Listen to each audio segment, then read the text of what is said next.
Hello guys, आप सब कैसे हैं? आई होप सब अच्छे होंगे। तो स्वागत करते हैं आज की एक और नई वीडियो में। आज का हमारा टॉपिक है मानव भूगोल। तो चलिए वीडियो को स्टार्ट करते हैं। इससे पहले पेन कॉपी ले लीजिए और इसको लिखते चलिए। तो चलिए, पहला प्रश्न हमारा कह रहा है कि मानव भूगोल के प्रमुख शाखाओं के नाम बताइए। पहला प्रमुख शाखाओं के नाम में पहला नंबर है सामाजिक भूगोल, दूसरा नंबर है आर्थिक भूगोल, तीसरा नंबर है राजनीतिक भूगोल, चौथा नंबर जनसंख्या भूगोल, पाँचवा नंबर है आवास भूगोल। इतना हो गया। आप प्रश्न नंबर 2 में आ जाइए। प्रश्न नंबर 2 हमारा क्या कह रहा है कि मानव भूगोल के आधुनिक जनक किसे कहते हैं। तो मानव भूगोल के आधुनिक जनक फ्रेडरिक रजल को कहा जाता है मानव भूगोल के आधुनिक जनक। ठीक है, अब प्रश्न नंबर 3 में आ जाइए। प्रश्न नंबर 3 हमारा कह रहा है कि मानव भूगोल की परिभाषा बताइए जो एलन सी सैंपल के अनुसार है ना।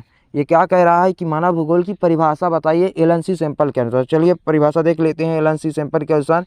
तो एलन सी सैंपल के अनुसार मानव भूगोल की परिभाषा ये क्या कह रही हैं। मानव भूगोल की परिभाषा में ये इन्होंने दी हैं।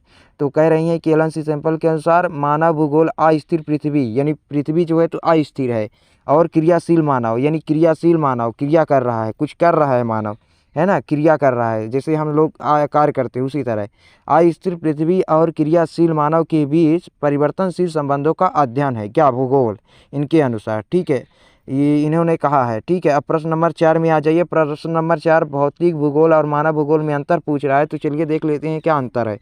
तो यहाँ पे भौतिक भूगोल और मानव भूगोल में निम्न अंतर है। इतना लिखने के बाद आप नीचे से लिखिएगा। भौतिक भूगोल में भौतिक पर्यावरण का अध्ययन किया जाता है, जैसे भूमि की बनावट, जलवायु, मिट्टी, वनस्पति, पर्वत, पठार, नदी, घाटी आदि, है ना, इसमें किसमें, भौतिक भूगोल में।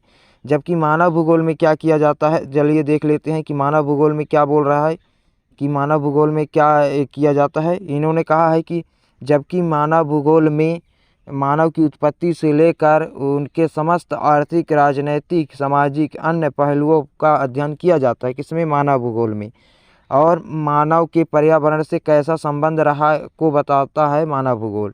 यानी इसमें ये सीधा सीधा कह रहा है कि भौतिक भूगोल में यानी जितना भी भौतिक जो दिखाई देते हैं, जैसे नदी, पर्वत, पठार, है ना, ये सभी वनस्पति, मिट्टी, इनका जो है तो भौतिक भूगोल में अध्ययन किया जाता है। जबकि मानव भूगोल में जब से मानव का जन्म हो जाता है तब से उसके आर्थिक, राजनैतिक, सामाजिक अन्य पहलुओं पर अध्ययन किया जाता है मानव भूगोल में। और इसका मतलब मानव का पर्यावरण से कैसा संबंध रहा इसको बताता है मानव भूगोल। ठीक है, आज के लिए इतना ही। मिलते हैं नेक्स्ट वीडियो में, तब तक के लिए टेक केयर।